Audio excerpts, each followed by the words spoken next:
My name's Dave DeBow, founder of MoneyPartnerFormula.com, and this show is built for everyday real estate investors who are actively doing deals and looking to scale using other people's money. So if you're an active real estate investor and you want to get featured on this show to talk about your own real estate and capital raising experiences, then just go to daveinterviewsyou.com. Now let's get rolling with this episode, and remember to subscribe for daily interview content. Welcome back, folks. Let me ask you this. Have you ever thought about getting into the short-term rental space, a la Airbnb, Verbo, those kind of things? I know that was a real thing a few years ago. That was all the rage. That was a boom. Then we've had ups and downs. We've had municipalities really dialing in on things and shutting down short-term rentals where they used to be legal, now making it more difficult for people. We've had situations come up where, the original intent of Airbnbs was to kind of provide affordable alternatives to hotel rooms. Now the prices for a lot of Airbnbs and Verbos just seems to be outrageous. So where can we go? What can we do? How can we create affordable short-term rentals that are inexpensive for you as an investor to get into, and hopefully profitable yet still affordable for the end user? Well, today's special guest, an old friend, Kirby Atwell, has cracked the code on this. He does what he calls utilitarian short-term rentals. He's a very experienced real estate entrepreneur. He's a podcast host to the most, and he's zooming in from beautiful Indiana. So welcome to the show, Kirby. Great to have you back. Dave, it's awesome to be here. Thank you very much. All right, my friend. So give us your definition of what utilitarian short-term rentals are all about. What does that look like, and what's the difference between this and what me and everybody else is thinking of when it comes to short-term rentals? Absolutely. Yeah. So to your point that you brought up in the intro there, which was a great introduction, is that, when most people think of short-term rentals, they think of that beachside vacation home or the cabin, the $1 million luxury cabin in the Smoky Mountains, and that's where that you can have for just $5,000 a weekend. Yeah, exactly. Exactly. So that's like 1% of the population that can afford that. So, but last year there was 480 million nights and experiences booked just on Airbnb. That doesn't count. Wow. That doesn't account for VRBO or direct bookings or anything like that. So you think about that, and if not everyone can afford the $1,000 a night bookings, where are all these bookings come from? Like, where are all these people staying? And so they're staying in typical properties, and they're traveling for typical reasons. If you think about all the reasons people travel for, we looked at all the reasons that people book, and it is literally hundreds of reasons. College visits, family visits, weddings, funerals, work, all these reasons that they're not going to book a high-end vacation rental. So there's this niche that I feel like is this perfect mix of really high cash flow because you're charging by the night, but yet you're buying these properties that are really affordable properties. And especially if you're buying multi-unit properties, so you have multiple streams of income on one affordable property, now the cash flow is off the charts. Wow. Okay. Now you've piqued my curiosity. Walk me through one of your properties that's a multifamily short-term rental. I'm just really curious to see how many units, what kind of a property, what's the location, just big broad strokes, what you got into it for, what it's costing you, what you're renting it out for, that kind of idea, if you don't mind, Kirby. Absolutely. Yeah, I'll just go through the one we just listed in May here. So a couple months ago, we bought it in January, right at the end of January, February 1st. Bought it for $94,000. So you mentioned we're in Indiana, very, affordable market. It needed a lot of work too, but it's what kind of a property was it? So it's a single family home, and in the front, it was a 3-1. We changed that into a 3-2, but it had this ADU in the back. So accessory dwelling unit, coach house, whatever you want to call it. And both of them needed to be fully rehabbed, but because of that, we could put in, just over $100,000 into both. So now we're all into it for $220,000. And we're cash flowing after all our expenses around $3,000 a month on this property. So, the cash flow is just because there's multiple units. So that secondary unit, had it just been a single family home, it'd probably cash flow about $500 a month. Even with Airbnb. Yeah, even with Airbnb, Wow. Okay. just because there's extra expenses, and that's the challenge people run into. They try to invest in single family homes, and they're like, well, the cash flow isn't that great, but then you add on an ADU or a second unit or a finished basement, and that's pure profit because our Mhm. expenses didn't change much at all with that secondary unit. All of that goes straight to the bottom line. So now we have an extra 2,000 a month coming in that's just flowing right to the bottom line. That's pure Right to the cash. profit margin. Very, very cool. All right. So have you got a number of these multifamily properties or houses with ADUs in the portfolio now? And do you have any traditional duplexes, triplexes, fourplexes as part of this as well? Yeah, it's a great question. So we do now. So we started with our basement back in 2017. We were rehabbing a house. We had this walkout basement. We're like, let's just try this Airbnb thing. And it cash flowed better than the 26 short-term or long-term rentals that I owned at the time, just in the summertime. So I was like, all right, let's expand this, tried some single family homes, and then realized this strategy of multi-unit properties. And so we started buying a few duplexes. We have a triplex. Um, I really like the unique ones where you can have separate um, units on the same property, like the ADU. Yeah. Those work really well because they're not sharing walls.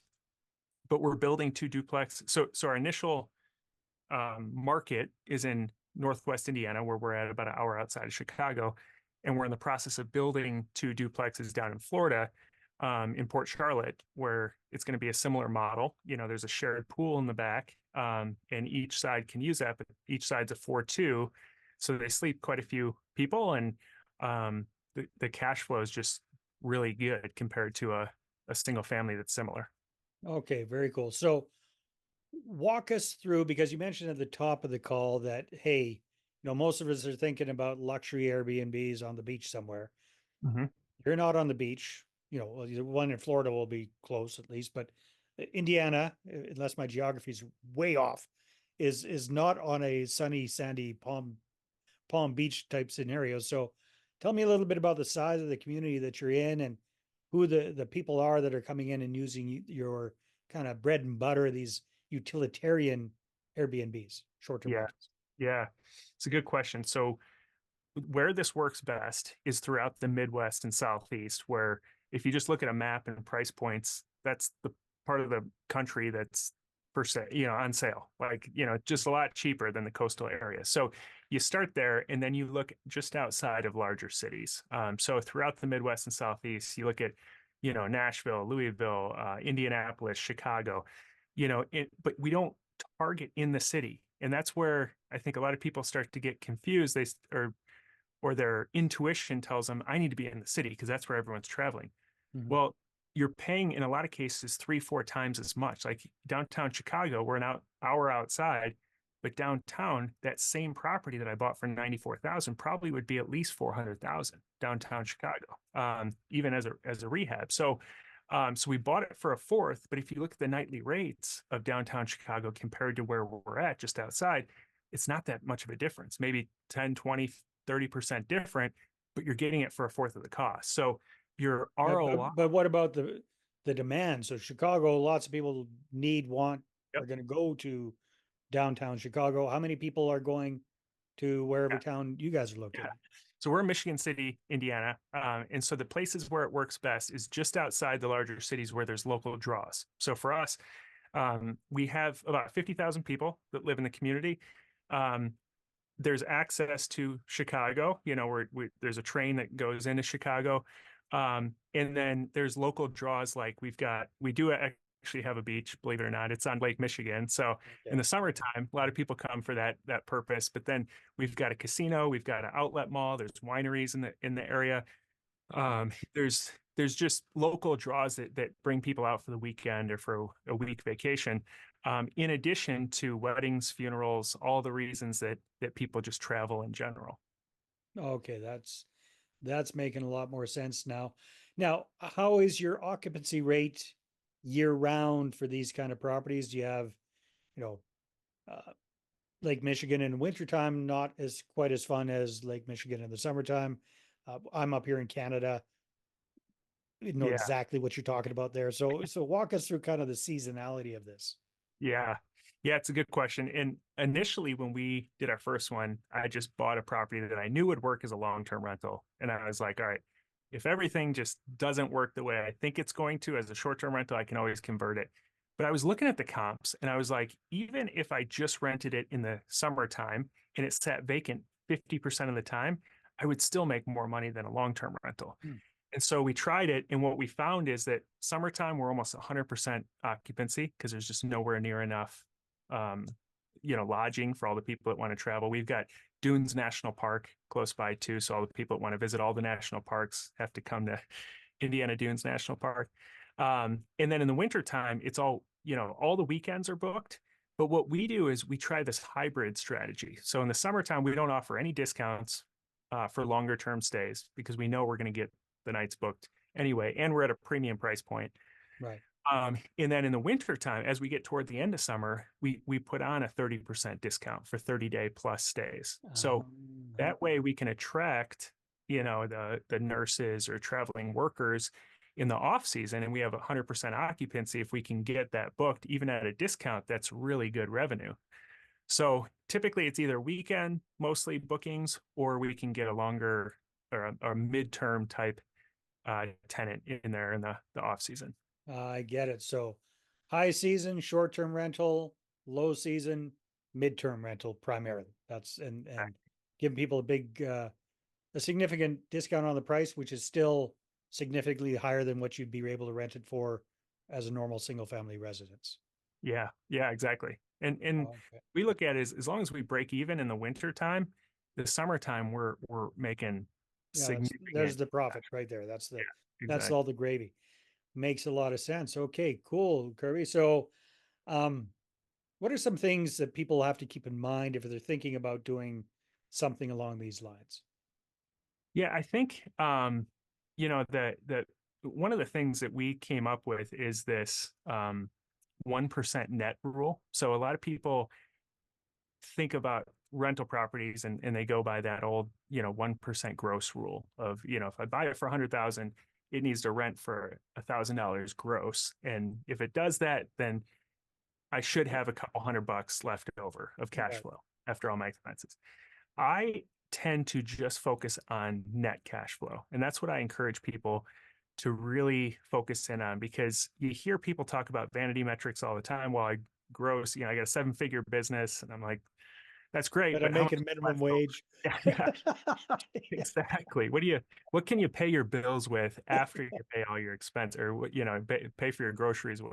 Yeah. So that's what I'm interested in with financial freedom. And so I came up with this 1% net rule. So any property that we buy, we target 1% net after all of our expenses. So if we're buying it for 100,000, then it needs to produce 1,000 after we've calculated in cleaning fees, utilities, lawn cutting, set aside for maintenance, our PITI, all that stuff. There should be $1,000 left over. And a lot of people think that's impossible today, but it's very doable if you buy this type of property. I think that's a good kind of rule of thumb to keep in mind. Very cool. And that's that rule of thumb, you're kind of thinking on an annual basis because it fluctuates month to month kind of thing, averaging things out over the Exactly. year. You want it to be generating, you want $100,000 property to on average be generating $1,000 a month in net cash flow, net profit to you. Exactly. Exactly. Okay, yeah, And that's a much more useful rule of thumb, that's for sure. Okay, good. So keep in mind the numbers. Obviously, this works much better in markets where property prices are still really, really low, but your per night, what you can charge is pretty high. So again, low price and high, fairly high charge. Just give me an idea. What kind of rates are you charging for these utilitarian type short-term rentals? And how's that compared to local hotel rates and that sort of thing?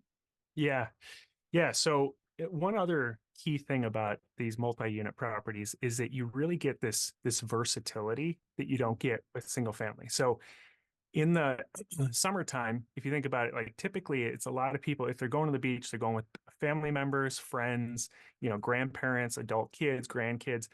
They don't want to typically rent 4 hotel rooms. They'd love to be in a house, where it's all them in the same house. Yeah. So having a 3 unit, like we've got one, not too far, is walking distance to the beach. We can have a listing for the entire property, and then we can have a listing for each unit. So in the summertime, what we call the super listing for the whole property gets booked up primarily all summer. And then if you think about it, in the winter, if you just had a large house that slept, 16 people like our 3 unit super listing does, you still have that cleaning fee of $250 or $300, and you have to drop the nightly rate to a point where you're attracting couples and small groups. But a lot of times they're going to look at that and they're going to go, well, I don't want to pay $300 cleaning fee, and it's just 2 of us staying there. But you can't like discount that because you got to pay your cleaners for that big of a house. So you get this versatility of now in the wintertime, you've got 3 units that can accommodate couples or small families that are traveling or workers or whatever. And so you've got the best of both worlds. So in the summertime, for our super listing, we'll be at, anywhere from $500 to $1,000 a night in a lot of cases, in the peak season, when kids are out of school. And then in the wintertime, we'll be down to $99 a night, sometimes $89 a night during the weekday. So it's really affordable, especially for a midterm rental. But you can really maximize the summertime. Yeah. And then for the midterm rentals, you don't have to have that cleaning expense Yeah, very often, right? You're only having the cleaner come in whatever once every 2 weeks or something like that, if I'm exactly. understanding correct. Yeah. Yeah, Okay. with midterm rentals, you're probably not going to get a nurse that books a 6-bedroom place, So if that's what you've got to maximize summertime, now you're not going to be able to really maximize the midterm rentals in the off season. Yeah. Unless you were able to rent them out by the room, maybe. Yeah. Yeah. I don't know if that's doable or not. I have no experience with it, but very, very cool, Kirby. Man, yeah, I would imagine a lot of people are going to be interested in this. So if they want to connect with you, or they want to find out more about this whole utilitarian short-term rental, affordable short-term rentals, they want to dial into this whole 1% net rule, which I love. How can they find out more about Kirby Atwell and connect with you? Yeah. So if you go to my site, livingoffrentals.com, and you do livingoffrentals.com/start, that's the best place. I've got a masterclass that I recorded just recently, just about a week ago, actually, that walks you through my entire strategy. And I show you how to basically replace your W-2 income with just 4 of these, which is very doable for most people. So you can check that out at livingoffrentals.com/start. Awesome. Hey, buddy, great to have you on the show again. Keep up the good work, and thanks for sharing this whole unique twist on short-term rentals. I love it. Awesome to be here. Thanks a lot, Dave. All right, everybody, take care, and we'll see you on the next episode.